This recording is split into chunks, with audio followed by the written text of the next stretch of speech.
The San Jose Sharks return home after a 5-game road trip, and whoops, for those who have been long around, it was a Ben Scrivens night for Jake Allen. We'll talk about that and a lot more happening around hockey right now. This is Teal Town After Dark.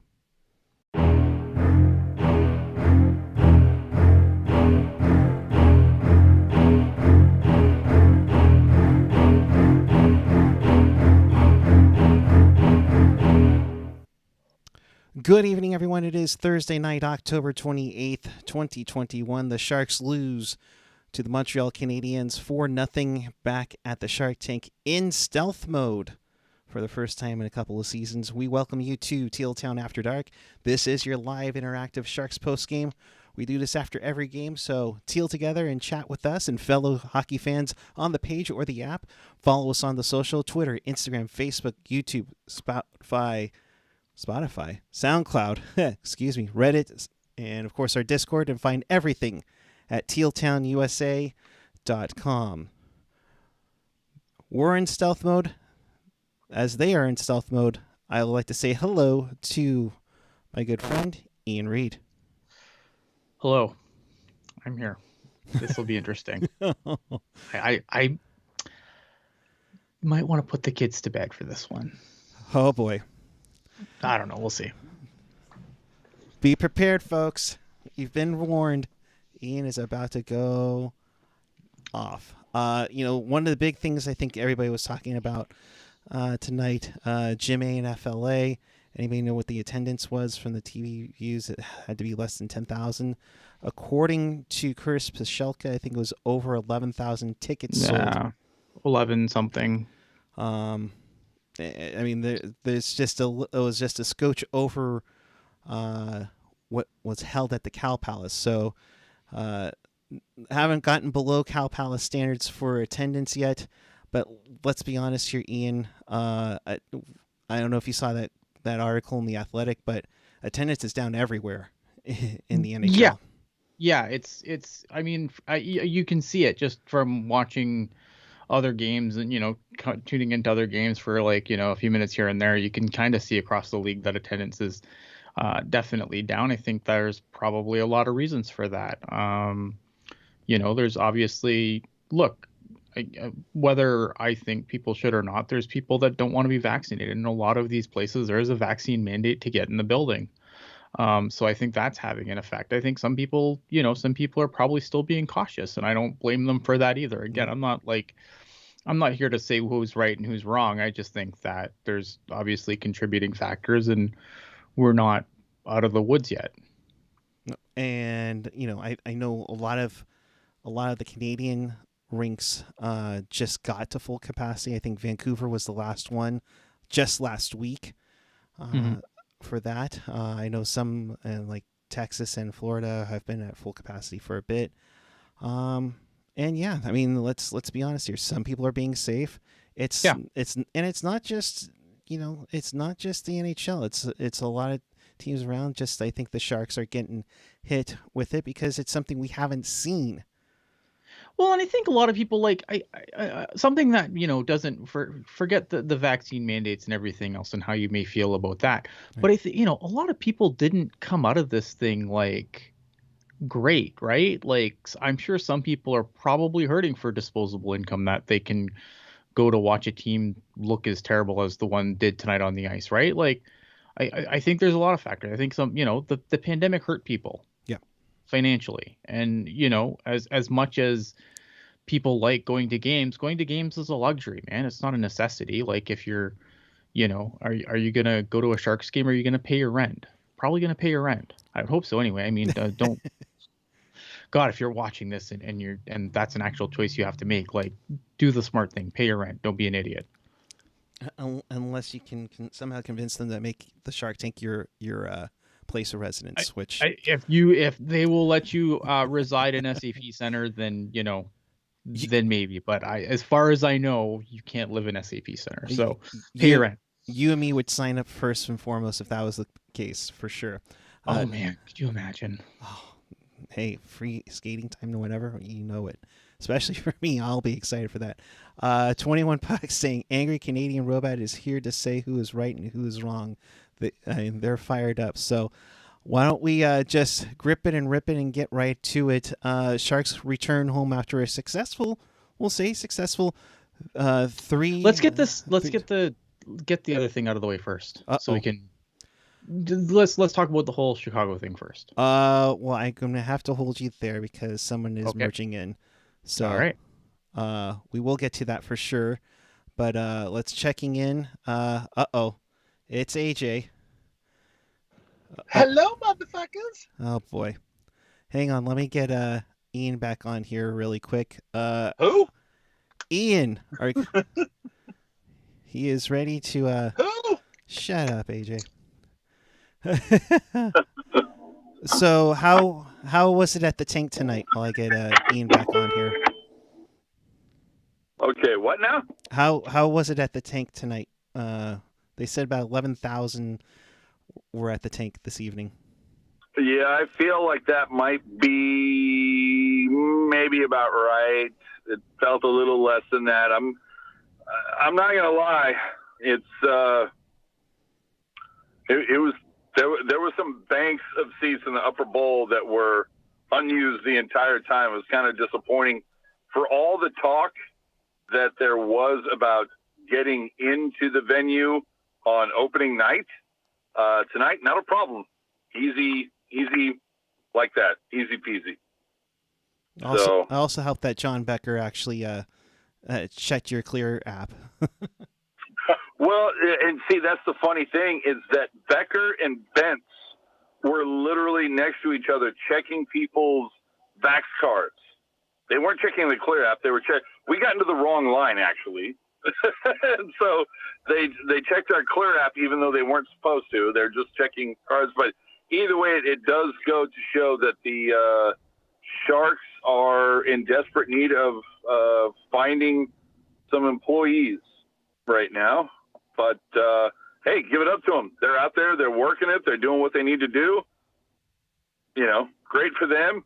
It was fun to see Drew and Randy together yet again down in the old cockpit, if you will, in front of 215. You know, not way up in the rafters, but down there because all the Montreal media had to come in. But nice to see Drew and Randy together again. There was a lot of people walking by throughout the night. Go, Drew, good to see you, buddy. You know, everybody loves Drew. Gotcha. All good, man. Just a tough one to take. Was there a game tonight? There was a game tonight. I hope you had fun. Well, I mean, you know, it's more fun to shut them out than to get shut out, but okay. Right. So, gotcha. With that, just wanted to check in with you guys and say, confirm that, yeah, there could have been a few more people here. We'll see what happens on a 4:00 game on Saturday. You know, Los Tiburones, 4:00 game on Saturday could be an interesting attendance figure, but we'll see as things go on. So it's the beginning of, this is one of 5 at home, right? So let's see how it goes. All righty. Sounds good. And so, I mean, Ian didn't say hi to me, but that's fine. Sorry, I was letting you go. All right, guys. Talk to you later, boss. Take care. Have a good one. Take care, buddy. All right. So that was AJ checking in. He was supposed to have a special guest, I thought, but whatever.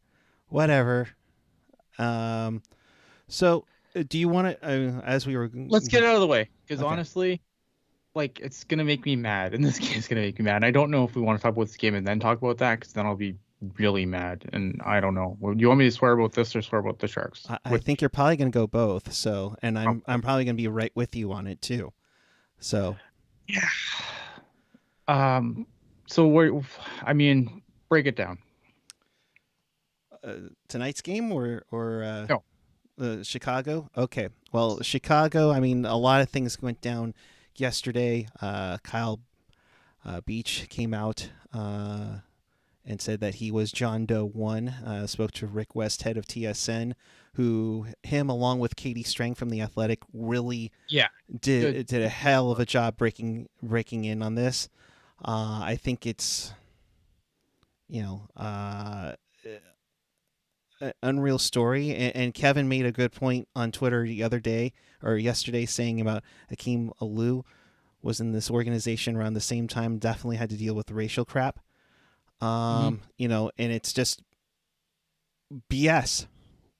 And to, don't tell me you didn't know, because I you guys are waiting until the last moment to basically can Stan Bowman.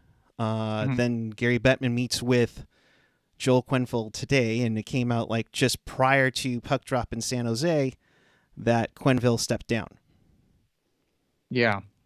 So here's my thoughts on this, right? Remember when this used to be fun? Oh, God, no kidding. No, really, and I'm not saying and I don't want this to come out the wrong way, right? I don't need fucking ghouls on Twitter going oh, bad stuff happened. Now Ian doesn't find hockey fun anymore. Poor Ian. That's not where I'm going with this. But this, especially this season, I love coming on here and I love talking about hockey, right? Right. I love it. I mean, otherwise I wouldn't do it. I wouldn't stay up all hours of the night. It's 1:30 in the morning right now for me, local. But I mean, this last summer has just kicked the shit out of me. Between Evander Kane, which is a fucking nightmare in itself, and more, and more stuff of that dropped today, where, one of the people who has some litigation against him over an alleged sexual assault and battery in Buffalo, wants to get her basically permission from the bankruptcy court to let her case be dealt with. And I can't even imagine that. Right. And then you come to this stuff in Chicago.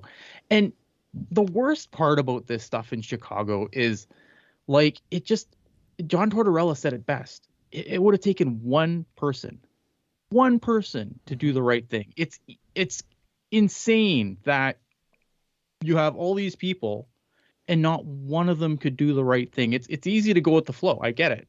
Right. It's easy to go with the flow. But one person, I have no tears shed over, Joel Quenneville losing his job after, leading the Panthers to a 7-0 start, because there's more important things than winning. If we're not taking care of people, what the fuck are we doing? And that's the problem in the NHL is winning is put ahead of so many things. And I don't understand. Right. And this is why I laughed when people are like, oh, well, going back to Evander Kane for a second. Oh, well, don't worry. There's going to be charges coming, and then Evander Kane won't be a shark because because in California, submitting a fake vax card is a felony, and they would never deal with that in house. Are you fucking kidding me? Look what they just did. Look at this. Look at Minnesota's got was it in Pittsburgh, I guess? Bill Guerin. Yeah, Guerin with Pittsburgh. Right. And it's you think that the NHL wouldn't deal with shit internally or not deal with shit at all? Right. At this point, I'm fully expecting Evander Kane to walk back into this lineup come November, whatever, 30th. And no one's going to fucking like it. But until I see it not happen, I don't believe it won't happen. And why should I? What has the NHL done to convince any of us that they can do the fucking right thing? The only reason they doing the right thing now is because it fucking got brought to the surface. And, Big time. Big work for Rick Westhead and Katie Strang for, putting a bright light on this. And looking at guys like Nick Boynton and Brett Sopel, who basically came to defense and said, yeah, everybody knew. Everybody knew. And at practice giving, homophobic slurs to Kyle Beach. I mean, what on earth? The psyche sucks, and the mental right? psyche, it's just awful. And you see all the articles. I know somebody had posted screenshots of articles, the biggest first round bust ever. And, and Kevin, you're saying it in a chat too. I believe the NHL also knew more than they let on. That's why the lame duck discipline by the league. They don't want to do something that may come off as hypocritical in the future. Well, I mean, that ship is fucking sailed. But I mean, it makes you wonder how the Coyotes get fined more for this. The Jersey Devils got fined more and lost draft picks for Ilya Kovalchuk's cap circumventing contract. And the Chicago Blackhawks, one of the richest owners in the league, gets a $2 million fine. Yeah, I'll get that out of my couch cushions for you. That's like $20. Says for the Wirtz family. Right. It sucks, right? And I now look at I want to say, like, I'm not going to speak on the details because I haven't watched the interview. I can't do it. And I can't read the report. I've just knowing what I know about this is enough for me. Like, I will take everyone's word for it that the interview's gut wrenching and the report is sickening. I will take your word for it. I can't do it. Yeah. It's a tough one. We recommend that you take a look at the interview on TSN's YouTube channel when you get a chance, because it's a tough one to take. No one, doesn't matter if you're male, female, non-binary, or whoever, should ever be dealing with this. Shouldn't be. No, and if you are, like, if you are or have been, like, there's, again, and I'll tweet them out later, like, there are obviously places you can go for help and, to deal with the after effects. And I strongly encourage anybody who's been in this situation to reach out and use those resources that are available to you, because you're not alone. That's for damn sure. You're not alone.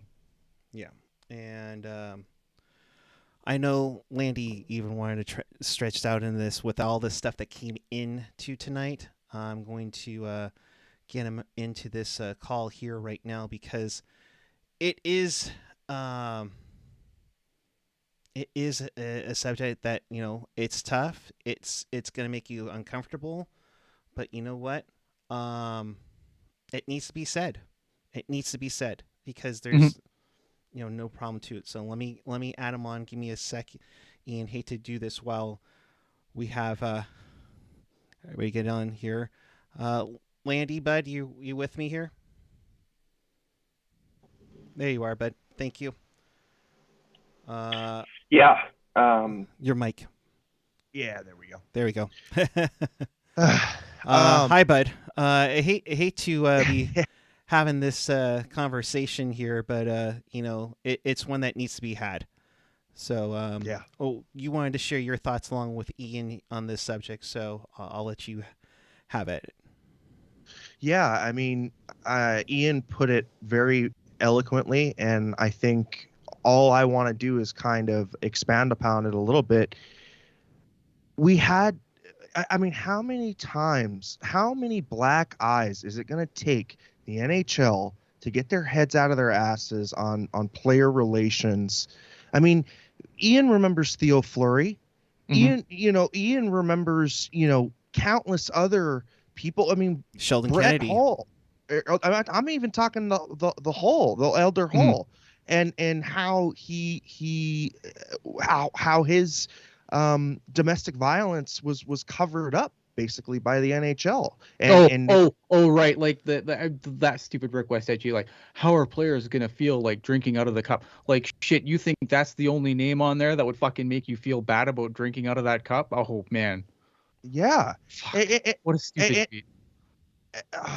And it's like, how many black eyes is it going to take before, like I said, the NHL finally realizes that it's on the wrong side of the divide here on how they treat players? And I think it also has to do with hockey culture in general. Yep. I think hockey culture is one of the last bastions of the rub some dirt in it mentality. I grew up playing sports that way, and that was kind of the way in which my dad taught me how to play sports. But I also know that that's not for everybody. And I also know that, everybody needs to have the way in which they're approached tailored to them, and it's just common courtesy. And for a player to be exploited by his superior, it's an unethical power balance there in the first place, and then to exploit him is even a further violation. And so if the reports, and I haven't heard anything on what the rest of the team during those run have said, but I know some are coming to Bowman's defense. I know some are confirming what has happened. Yep. and what was said on the ice. But how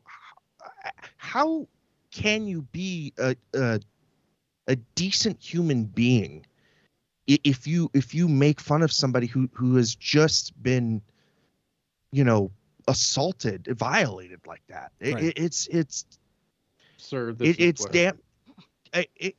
damning. It's damning. And you know what? It's more than just the Blackhawks, I guarantee you. And I was having this conversation in the green room chat. It's like, look, I hate for it to be this way, but it's about the Benjamins.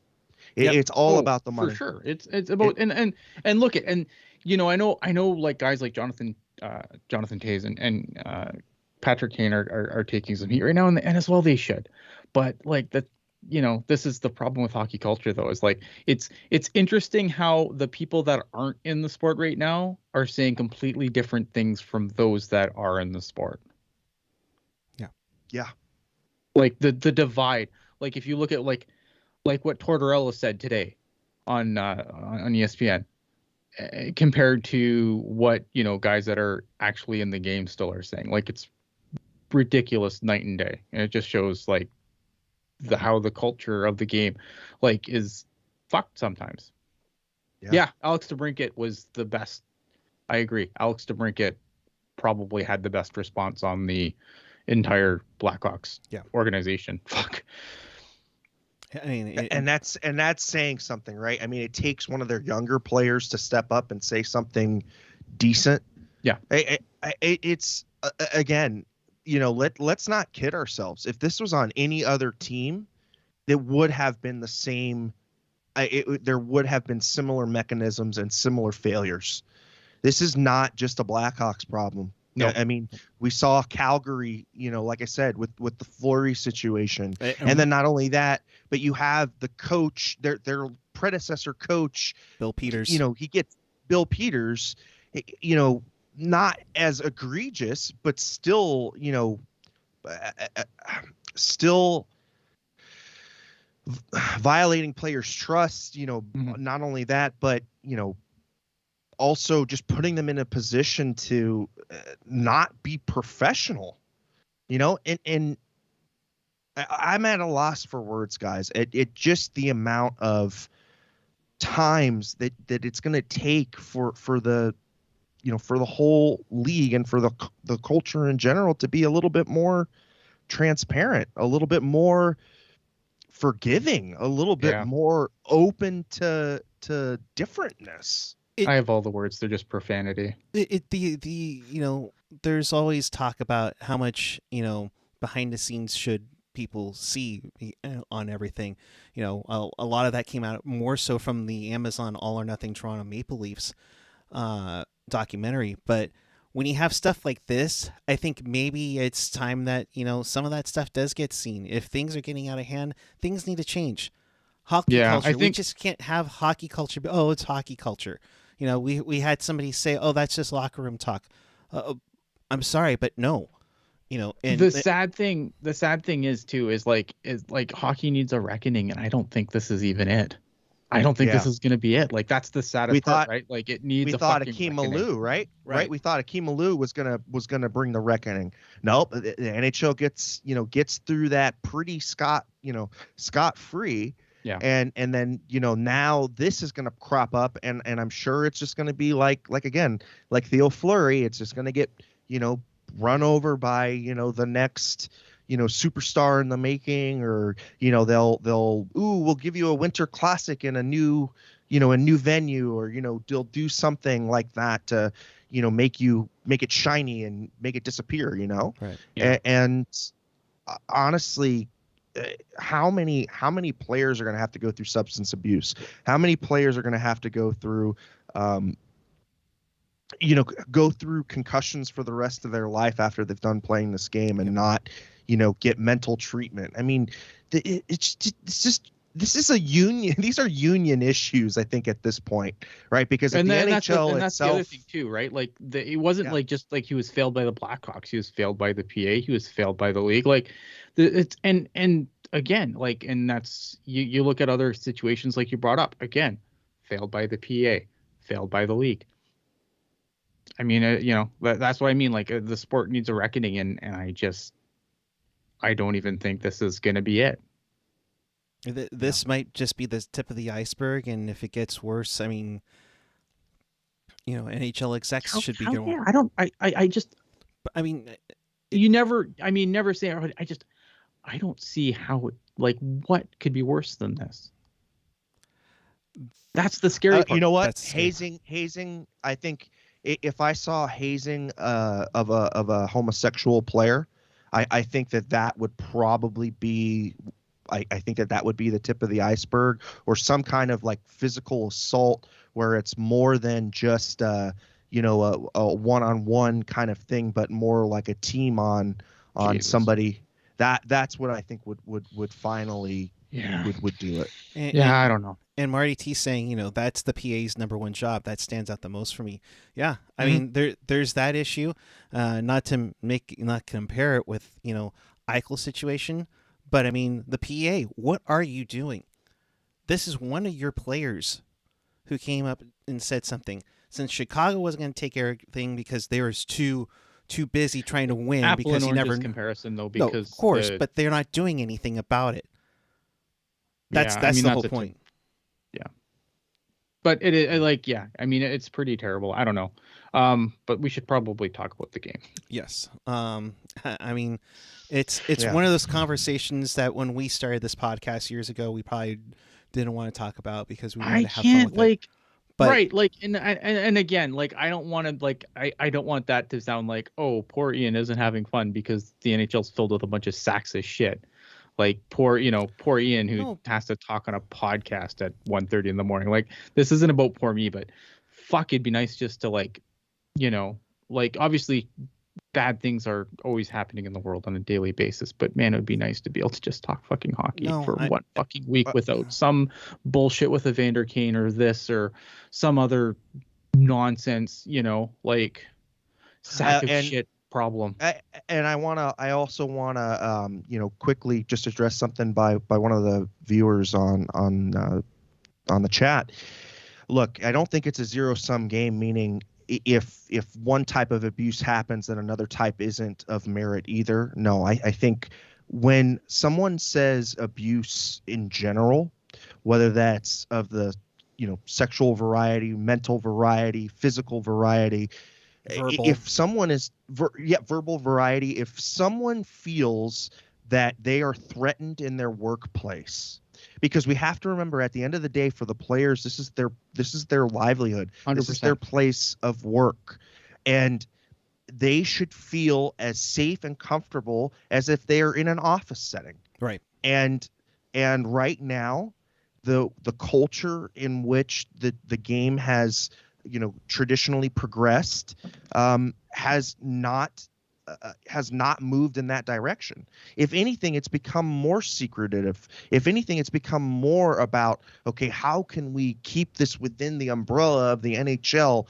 and not let other people, take a look at our practices? I mean, how big of a fight was it for neutral arbitrators? Remember in the CBA, Ian, in 05, that neutral arbitrator thing was going to be the sticking point, and it was going to be the hill that the PA was going to die on, because it was finally getting somebody else to look at the practices of the NHL, and the NHL kicked and screamed on that. Yep, they did.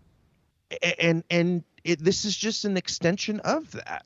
Mm-hmm. And it's horrible. It's horrible. And I don't know, like I said before, I don't know how many times, how many black eyes, what it's going to take, but they're on the wrong side of it, guys. They really are. They got to get their. I don't like this I don't curse, think but they got to there's get no their one. shit I think the only together person on the quickly. right side of this is Kyle Beach. Yeah, and because there's no one on the right side of this. Like the league isn't, the team isn't, the PA isn't. Like again, and it sucks. And it like again as you know, I'm glad we addressed this because I think it's important to speak out about shit like this, right? Like when shit's wrong, it should be mentioned. And I'm glad that we addressed it. Like it's, you know, do I want to address this every show? No. But like I'm glad we got it out of our system. But today, you know, let's. Well, just I mean, I do have I have thoughts on this team as well. We can get to those. Yeah, I think I'm waking up a little bit and you know, starting to smell some coffee here. So we've got. Well, let me just preface this before we transition into the game. First things first, the meeting with Gary Bettman and Winnipeg Jets general manager Kevin Cheveldayoff has been moved from Monday to Friday. So we might get something going down. If you're Cheveldayoff, like you just submit your letter, dude. Like, what are you doing? Yeah. Either just shut up. Yeah, just shut up and stay in your corner, or submit your letter, or both. I think submit your letter point, and what shut up. What can you do? Like, how do you if you're True North at this point? How, like, I know in True North are really loyal to their guys, right? Like, how can you stay loyal to a guy that knows about this? You can't. Like, if Joel Quenneville, who did a horrible thing, right? And you know. And he when he was brought up earlier, he's like, no, I didn't know anything about it. Clearly he did. But, you know, two things can be true. Really good coach in this league. Just handed over a team that's 7-0. Likely to either Andrew. If you're Cheveldayoff, how do you sit there and go, no, I'm good. Like, no, you're not. You have like he has to go. And I guarantee that Bettman basically said you can go on your own or I can force you out. And I guarantee that's how that conversation went. And I think Cheveldayoff's going to have the same conversation, and Winnipeg's going to announce a new GM next week. I mean, maybe the other guy that really brings up to this is, boy, I think Dale Talon is going to go into witness program here. There's him. Wasn't Mark Bergevin part of that team? Oh shit! Yep, I forgot. And let's not forget who he drafted in the first round of this year's draft. Do they go deeper? Before we move on, and before we go down this rabbit hole that I don't think we need to go down, I have been asked on Twitter because obviously Mike Aldrich is the equipment manager for the San Jose Sharks. Yes, and a lot of people have approached me on Twitter in DMs asking what should happen to him. Now, I didn't read the report. I don't know if there was ever any situations in San Jose where something like this happened. I don't know. I don't think that the sins of the son should be paid for by the father. Like, if Mike Aldrich didn't do anything wrong, he shouldn't lose his job simply because his son's a sack of shit. Right. I don't have any beef with Mike Aldrich continuing to work as the equipment manager of the San Jose Sharks, unless he was somehow involved, which I doubt. Yeah. Probably. I mean, look at father. Shit. That's not all right. Well, I think I might take the opposite on this one, there, Ian, and I'll tell you this. Okay. Who best knows, you know, their understands their son better than their father? Well, it depends. Who can be blind? No, here's the thing though. Okay. And I'll say this as a father myself. Yeah. You, like, if you tell me my son's bad or did something wrong or whatever, like, I'm gonna try and see, well, did my son do something wrong, or what's the reasoning behind it, right? You're gonna, like, you're instinctively gonna protect your child. Instinctively. I'm not saying, like, again, I don't know. Unless something comes out where something happened in San Jose or whatever, like, I don't know what you should do. Like, I don't feel like, like Calum goes and, like Calum tomorrow goes and does something terrible. Like, am I a bad guy? Do I have to fall on the sword? I guess I do, because Calum's 7, but But I mean, if he was like 20 something, like Brad Aldrich was, I mean, there's a thing, there's that conversation, and there's another conversation that's going to have to happen. But and like Matt H, is right here. If nothing happened in San Jose, then you can't fault Doug Wilson for giving him a recommendation based on a situation that never happened. Like, you know what I mean? So, like, unless something comes up, if something comes up and something happened in San Jose with when Brad Aldrich was here, then absolutely burn it down. Right. But until that happens, I can't get on board with, well, this is, Doug Wilson should have done something. They should have never sent him there. And Mike Aldrich is bad for getting his kid a job with the Sharks. Like, until something happened in San Jose, then I can't, you know what I mean? Like, and who's to it raises questions to me about maybe the way in which the nepotism and the way in which hockey bloodlines are not given a pass per se, but let's just say if you have a good last name or a last name that is of value, and you kind of get a little bit of some special treatment there. Yeah, but I mean, nepotism's like nepotism is old as time. Of course, and I get you, but I'm just wondering if maybe, let's say, the dad forgot about some particular, instances of his son. You know what I mean? Like, because his dad's trying to protect, right? Like, of course. Like, but that's the questions that it raises for me. For sure, it definitely raises questions. But if I can't condemn the guy without the answers, that's all I'm saying. Yeah, no, I agree. I'm not going to create a scenario in my head where he's a bad guy and now he must go to satisfy my anger over this whole situation, right? Like, that's what I'm saying. Like, I'm saying unless something comes up, I can't, unless there's a situation where then something happened bad in San Jose, like, I can't be mad at the Sharks.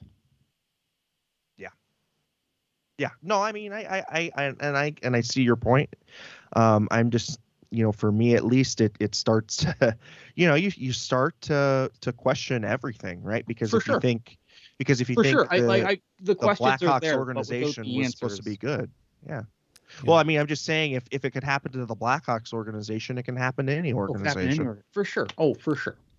Yeah, for sure. But unless something comes out in San Jose, like, we can't.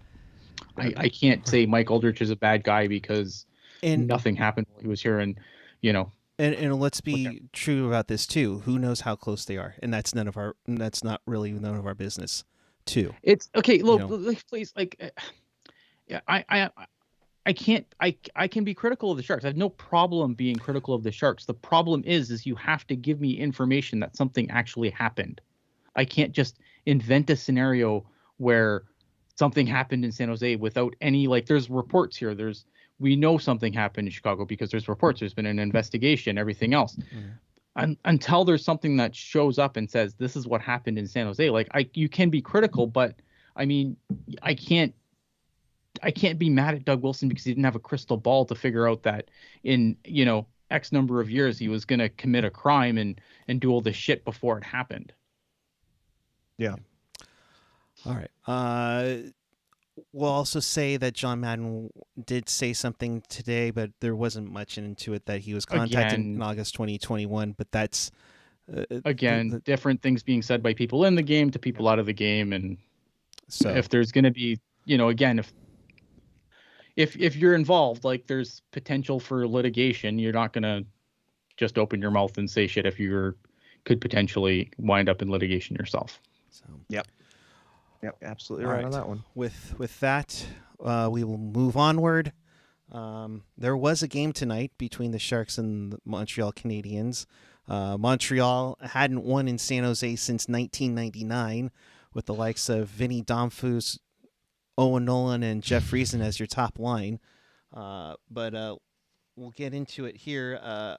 Yoel Armia with 2 penalties in the first. The Sharks going to take advantage of that. The Sharks at one time were 5 for 12 in their first 3 games on the power play. We're looking like we figured everything out. But Ian, I'll start with you. They end up being 0 for 12 in their last 3 games. What do you think it is? I think I see more of them going up top rather than trying to crash the net a little bit more. Yeah, gotta get my game face back on here. All right, I'm sorry. We can have a little bit of fun here, despite it being 4-0. Go ahead. You want me to take it first? Yeah, go ahead. I think what we had tonight, Eric, I looked at that first period and I saw a team that was still very tired, and it looked like it was hungover, basically. You know what I mean? It's that first game back, first period hangover that this team has notoriously had for its entire existence. And that looked really sluggish in that first period. There were so many drop passes back in the neutral zone where they're trying to get these drop passes on the power play. There are inefficient breakouts. It just looked like Montreal was trapping quite a bit, and the Sharks couldn't solve it, and they refused to alter the way in which they forechecked to counter. And I think that plus the ineffective passes, there were a lot of times where a pass just blew up on a player's stick, or they were failed to keep in on the blue lines. It was a lot of systems failure in that first period. We'll talk a little bit about the goal, but I thought that the goaltending really was keeping them in that, especially in that first 5-10 minutes that Montreal brought it. Yeah, Montreal will make it 1-0 as Mike Hoffman would score. Ian, I'll come to you for the first goal. To me, it looked like there was, and since Drew was back in the stands tonight, it looked like there was no head on a swivel with the defenders out there, or as I would say, watch the back door, because Hoffman was kind of left alone, and he was able to bury it and then get kind of stick handle past Hill to get the opening goal. Yeah, I don't know. I mean, look, the Sharks are a mess right now, right? Like the problem, like we have like a couple of forwards and like one good defense pairing right now.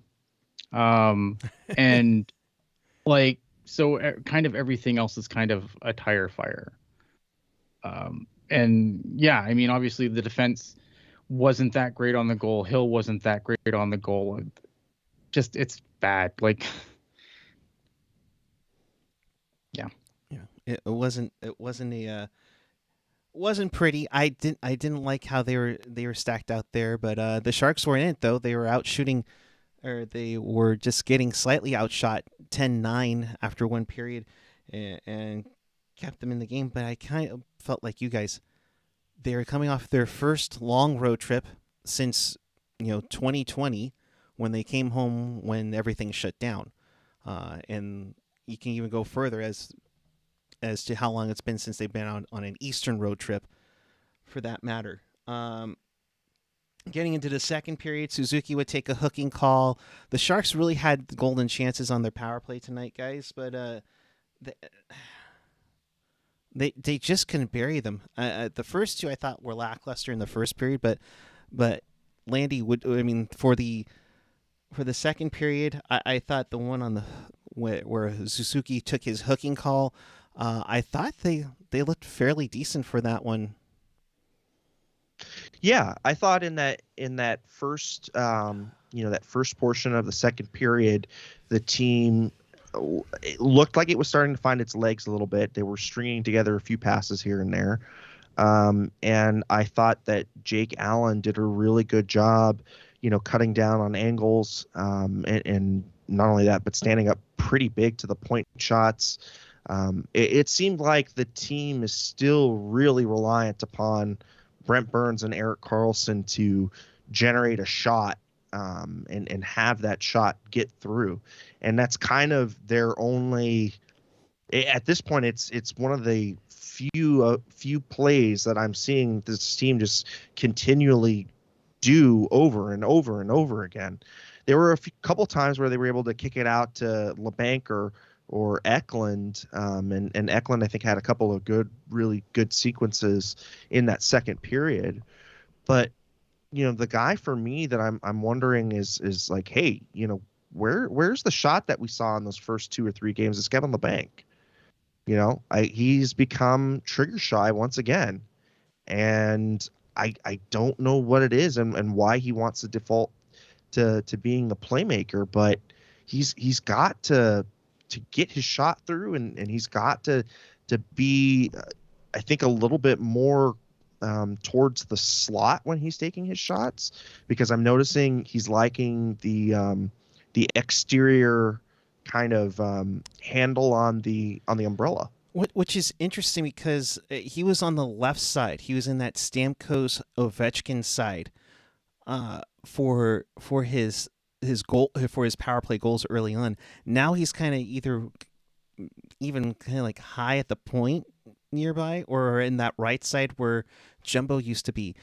I don't understand why you would change your power play. I get that you don't want to have it go stale, but my goodness, guys, I mean, why change it? Because now it's like 5 for 12 now, 0 for 12. I think you got to get back to some of the ways that we're doing, and maybe because it was different, it was working. So we'll see on that. Continuing on with the second period, Romanov gets his first goal from the point.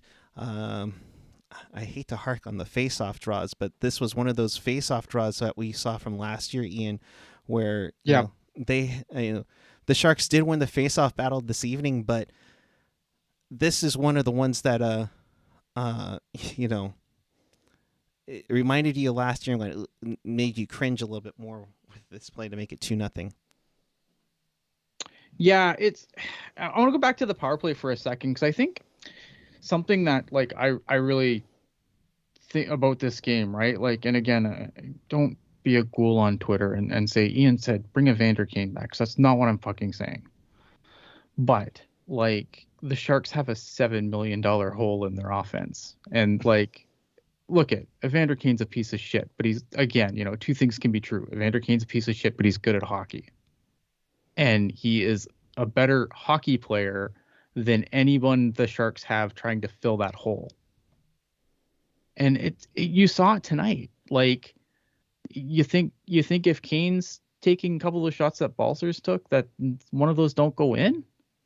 And again, I'm not saying you have to bring back Kane. I just say you need to, they're missing a guy in that slot that he would normally occupy. Yeah. Right? Yeah, you're not wrong. Definitely not wrong. And I think, we saw that youthful exuberance in the first, 5 games that the team has played. But, like all rookies do, and this team is a very young team, I think we're starting to see the regression a little bit. Mm-hmm. And going into this game, the things that were standing out to me were their possession metrics were horrible, and they happen to have a really high shooting percentage, and being low in shots and not having a good game in the possession stats, normally that doesn't win you a lot of games. So I think that the gray clouds for me really started kind of after that Boston game. But I will say I saw good things in the Boston game and in the Nashville game. But tonight, it's like where did the good systems play go? Like I felt like that when they were in their 4-game win streak, that they were playing to a system, that they were kind of attacking in waves, and that kind of has gone out the window. Yeah. I mean, we kind of saw we saw the warning signs as that winning streak went on, though, didn't we? Yeah. Like the warning signs were there. Everything was better. We just didn't want to see them, and for good reason. Right. I mean, Of after course. the way last season went, I'm going to enjoy a 4-game winning streak as much as any other streak. But I think there was warning signs coming that this, the gravy train might not roll as long as we think it's going to. Well, and that's where the Sharks need to adapt and get things corrected. Unfortunately, they didn't get things corrected later on in the second period, where Gadjevich takes a kneeing call. I mean, it's getting tripped up on it, and sets up a power play where Suzuki throws it at the net. It deflects kind of off of Josh Anderson, and then Gallagher bats it in. Almost looked like it was gloved in, but they looked at it and was like, okay, and they made it 3-0. That's kind of when I knew it was done there. But another power play goal, and that's the tough part. And that makes it 3-0 there after 2 periods. The Sharks would try to pepper in more shots, and they I think they put like 18 shots up in the third period. Couldn't do it, but frickin' Jake Allen has been. Jake Allen was great tonight. Like, Jake Allen deserves all the credit in the world. I mean, as much as there's definitely issues that the Sharks had in this game, but like I wouldn't want to do anything to take away from the night that Jake Allen had, because Jake Allen had a really, really good game. Like, the Sharks, there's problems, but they also got goalie tonight. I think you'd be foolish to be like, oh well, everything just sucks and rah, rah, rah, rah. But they got goalie tonight, man. They really did. Like, I thought the third period they finally showed up, and I thought they had a good third. The Sharks had a good third period, man. Jake Allen shut the door, didn't let the Sharks get any life back in them, and they tried. Like, I thought this wasn't a good game for the Sharks by any stretch of the imagination, but I wouldn't, I wouldn't want to take anything away from Jake Allen in this game either. I mean, 45 saves on the night. Go ahead, Landy. Yeah, no, I think the goaltending was good, guys, but I'd also like to see a heat map of where the shots were taken on Allen tonight. Oh, I had one too. Damn it, I don't know where I put it. But I wasn't seeing the amount of crashing I saw, before. There were rebounds to be had, and it was I think it was just a little bit ineffective of a forecheck. When this team is pressuring with 2 or 3 men down low, they retrieve a lot of pucks. And tonight it just seemed like a forward was out of position, or there wasn't really, they were kind of flying a guy a little bit higher, up, so they couldn't take advantage of breakaways. I think that they are trying to overcompensate a little bit. Sure. You've got young players that play. They like to play east-west, and they like to play with a lot of speed. And I think we're going to have to approach this like, hey, look, they're going to want to play kind of like Toronto, right? Mm-hmm. Toronto is not known for its defense, but it sure is high flying, and they have more than enough skill to play that kind of a game. So I'm wondering if maybe we're running into the team wants to play a different system than the coach wants to implement. You know what I mean? For sure. Yeah. And definitely had plenty of chances to be put up 20 shots on goal. Eklund had a couple of chances in there to try to bury his first NHL goal. Eklund is like the only thing that like Eklund is like the one thing that I always come away from the game and go, we have Eklund though. Like he has consistently been a player that has maybe looked like out of place in that first period, but as the game goes on, he gets better. And to me, that's the mark in which you belong in the NHL. Yeah. When you can grow your game within the game and understand and recognize, hey, look, I was out of place. I was kind of dogging it in that first period. I need to wake up and start being more creative. Damn, in that second period, his vision just popped off the screen. The vision and the poise and the holding abilities, very, very reminiscent to me, Ian, and maybe you can ping me on this one, is Pavel Datsyuk.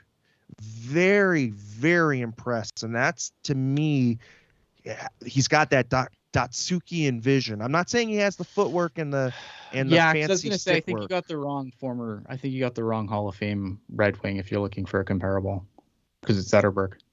Oh yeah. Well, okay. I mean, it's opposite sides of the coin, right? but yeah. I mean, there's definitely something there, big time. Like his vision, the way he plays, like the way he avoids checks, the way he moves the puck around in the offensive zone, like it's stupid good, and it always brings a smile to my face. Which, yep, in the last 3 games, not a whole lot of smiling going on, let me tell you. Yeah. But definitely brings a smile to my face. A lot of talk in the chat about getting Hataka in for a game, and I wanted to hit that up too because we are men of the people.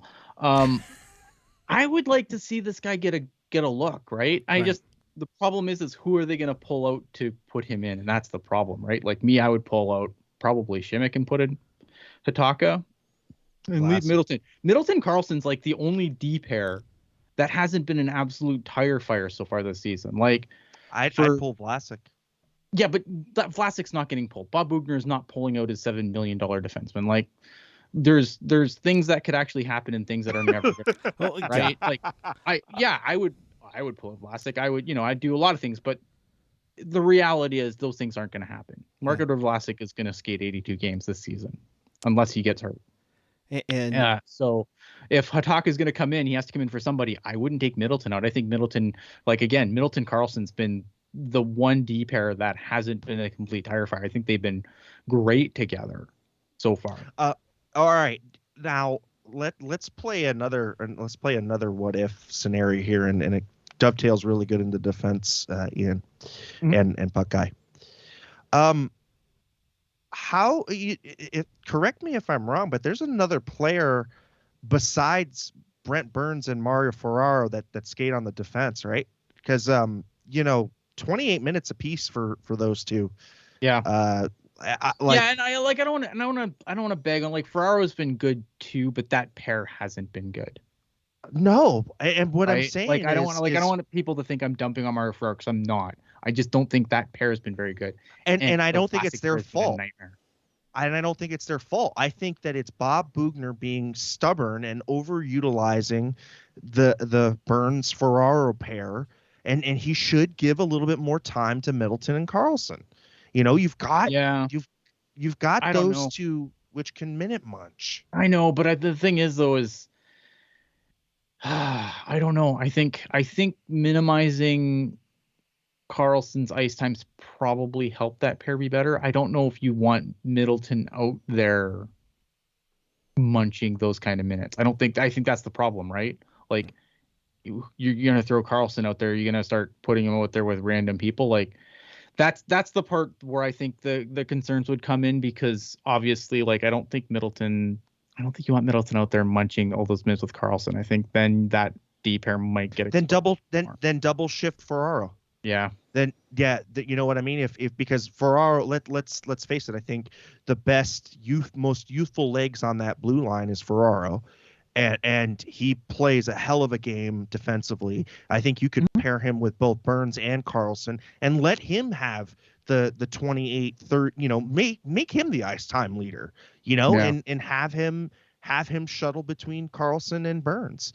And that's there's kind of a we're kind of dancing around it, but it's a Nikolai Knyzhov sized hole on that blue line. You know what I mean? Yeah, no, it definitely is. I just worry like who comes out, right? Like when Knyzhov gets back, are they gonna send Middleton down because he's not like Or Yeah, he would or be the guy. or do you keep right? And that bugs me.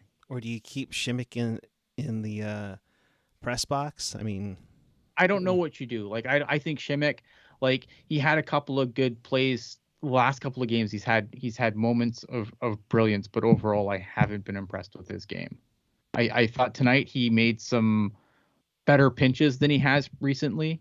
I think he's pinched at times that have completely baffled me in previous games. Tonight, not so much. He seems to be getting that a little bit under control. So maybe it's just getting his skates under him. He's been a little bit better, but I don't think he's been great. I don't think he's even been good. Like I think he's. No, I was think he's better been. I think he's tonight, better. Yeah. but I don't. Yeah. But is that good? I don't know. I don't think so. Yep. Well, I mean, I saw him jumping up in the rush, and I saw a couple of really good slap shots. And when I'm seeing him rush and get shots on net, that means he's kind of starting to feel good. So, maybe we'll see him kind of be on this upswing here in the homestand. And I think, for me at least, this homestand is going to tell us a lot at where this team is at. If it can hover at 500 and continue to really just milk that 4-win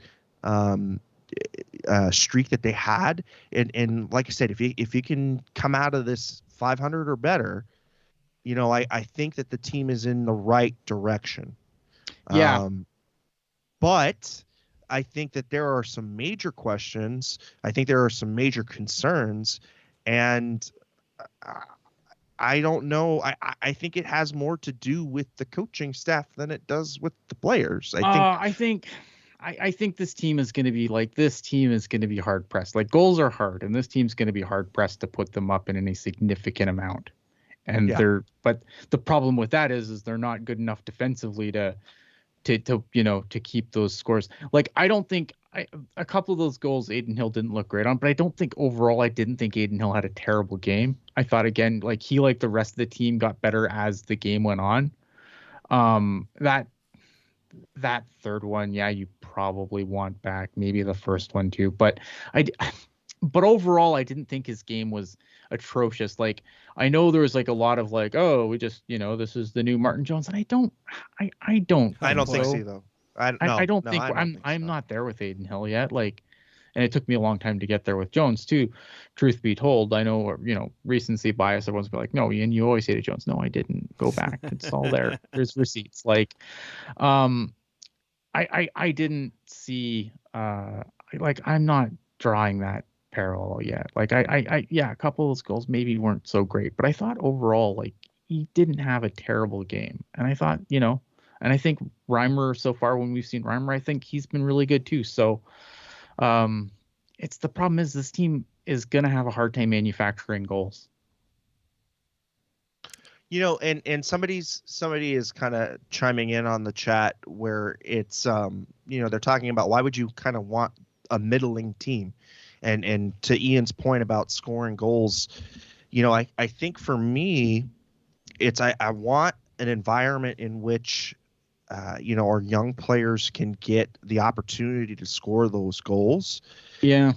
At some point, though, there also needs to be some accountability, and moving Balcers in and around, because that's a guy that I'd like to see a little bit more from, especially in these last 3 games. I'm he's got to finish. Like, I love Balcers, but man, he's got to finish some of those. Like, there's just, and again, that's not to take anything away from Jake Allen, who had a great game tonight, but like, gotta finish. You gotta you gotta bang those rebounds. You gotta get to the net. I think we saw a little bit of that in the third period, but by then it was too little, too late. Jake Allen's 45 saves shutout. It's and Landy, like I told you, Ben Scrivens all over again. Ben Scrivens, yeah. It is the second, and I know you've seen on the scroll here, but it's the second most saves in a Montreal shutout since Jacques Plante did it, I think, against Toronto in 1955. There you go. Nearly 70 years I heard he was ago. Good. I heard he was good. He was so good he barely had a mask on. I mean, my goodness. So Montreal wins for the first time in this millennium. Yeah, I mean, do you want to be a middling team? Like this team doesn't really have a choice, right? Like it is what it is. Like this team is what it is. Unfortunately, I think, and again, like this game wasn't good, right? But again, like with the way they finished, like I think if this game ended the way the first two periods went, and we came on here, probably be singing a different tune.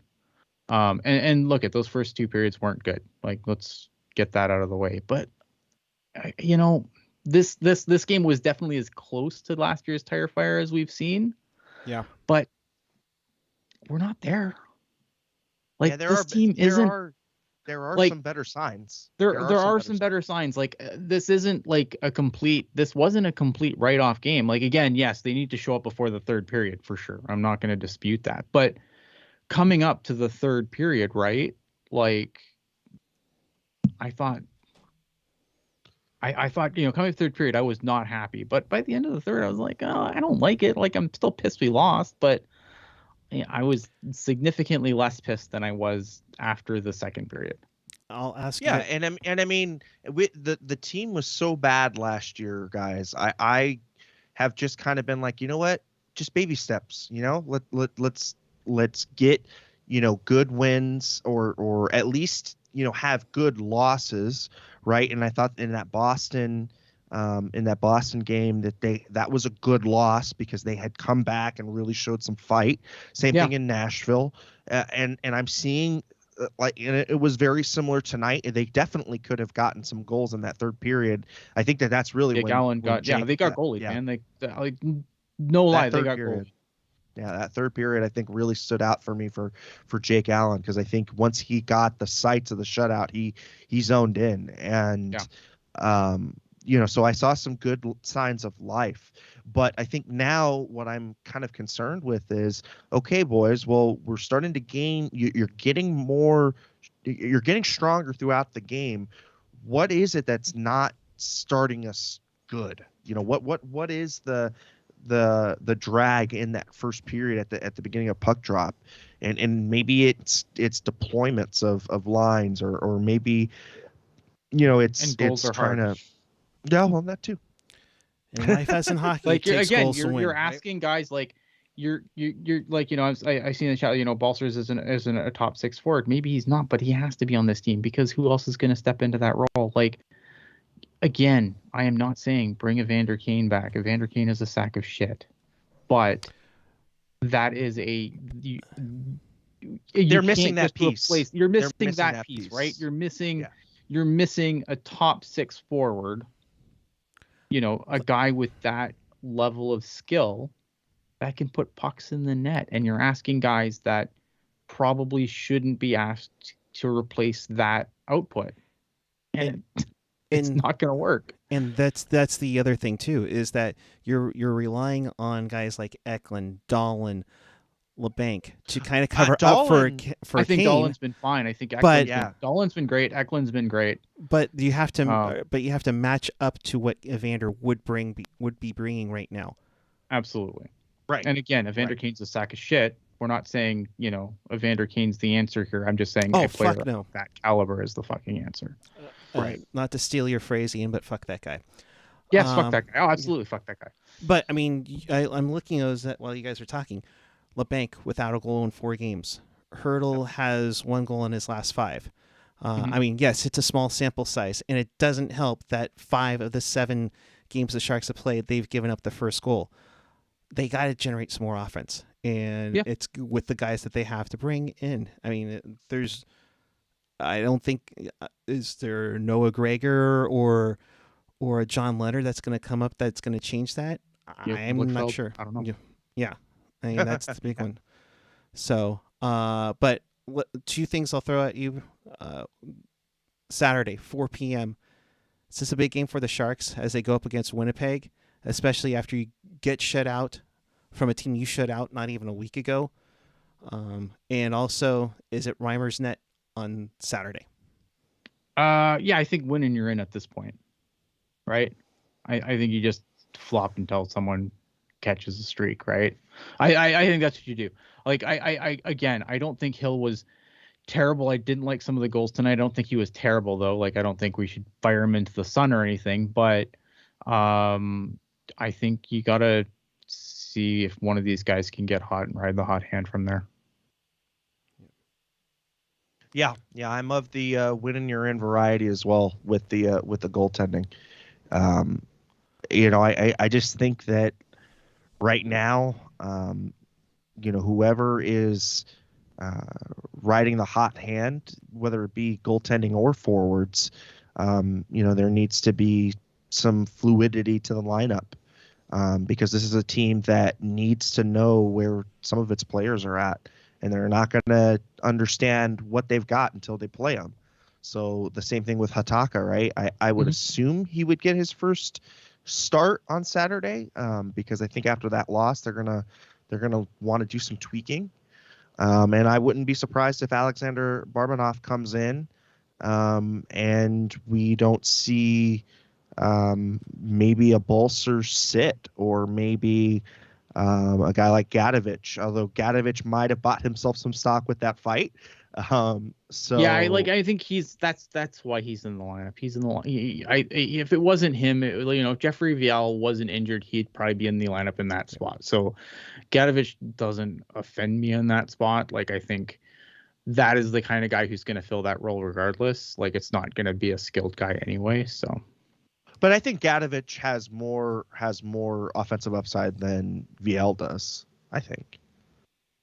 Yeah, I don't have any issues with Gadovich. I think he's been fine. I think he's fine for what he is. Like I think that he, the waiver claim made a lot of sense to me because he's a little bit, he's Adam Raska with a little more polish. Who I think Adam Raska was the guy that they were probably eyeing up there with VL being out.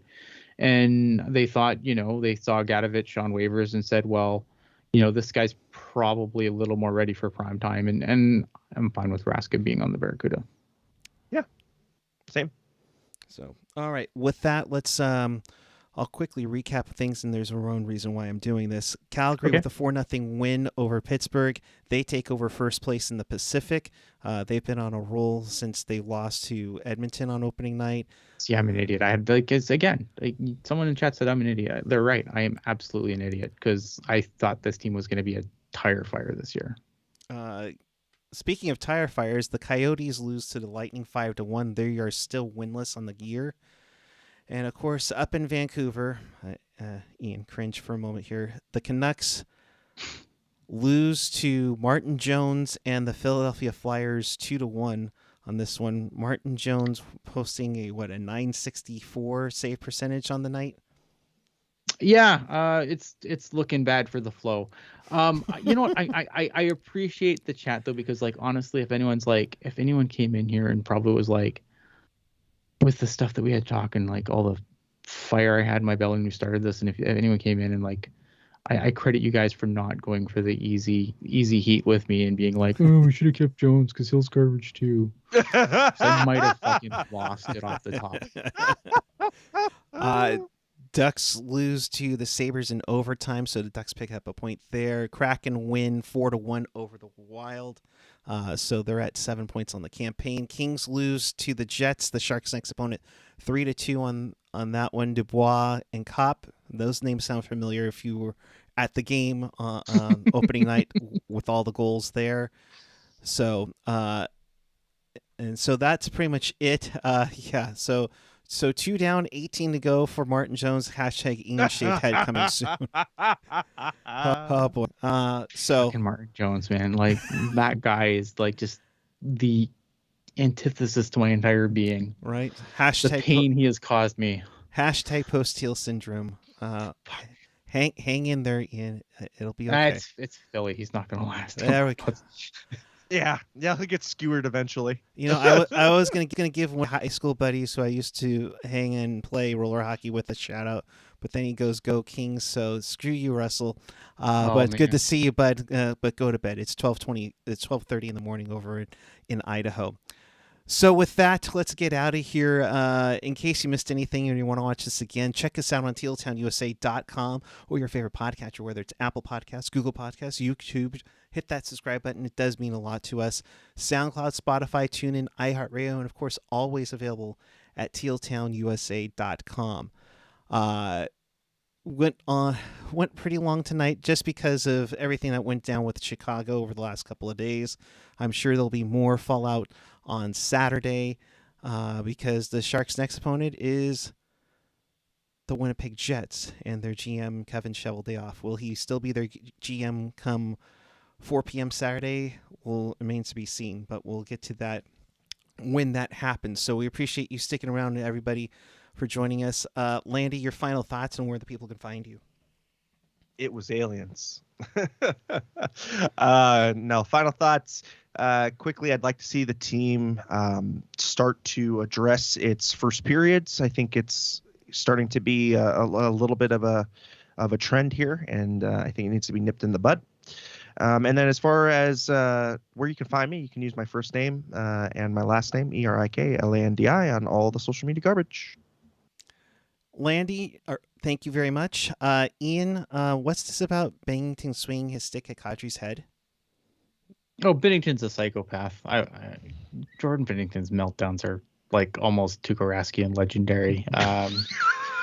He gets mad. You know, it's like, remember the game last year where he went over and like he got pulled and then he went and beaked at who was in it for the Sharks? Not Jones, the other guy, Dubnyk.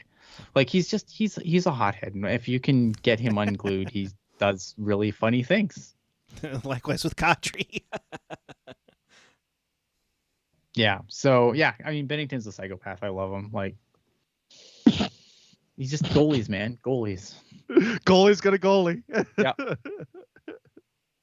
Yep, definitely. You can find me at Ian Blogs Hockey on the Twitter machine. You feel free to at me about anything we discussed tonight. Just don't at me. Like, you know what I'm tired of? Here's the thing on Twitter. I like having conversations. If you want to have a conversation with me, tweet at me. Just don't at me with stupid nonsense like, yeah, the Sharks suck because XYZ. Like, that's not a conversation, especially if it has nothing to do with what I just tweeted. Like, remember when we used to be able to just talk without just being angry all the time? I mean, I know I'm angry all the time, but like, I'm capable of a conversation. Let's have conversations. Don't just tweet at me just random nonsense. Stop tweeting me nonsense. That's all I'm asking. Oh boy. This could get ugly and uglier than what I just saw with Kadri getting a stick almost to his face. So we'll get out of here. The Chopversation continues on the Discord channel, so head on over there while I wrap this up and then have 4 hours to go to bed and wake up for work in the morning. So until Saturday afternoon, remember this time is at 4 p.m. for Hockey Night in Canada. We'll be on after the game. Until then, keep it real. Keep it teal. Keep it real, teal. Have a great night, everyone. It's been a heavy week. Hang in there, and we will see you Saturday night.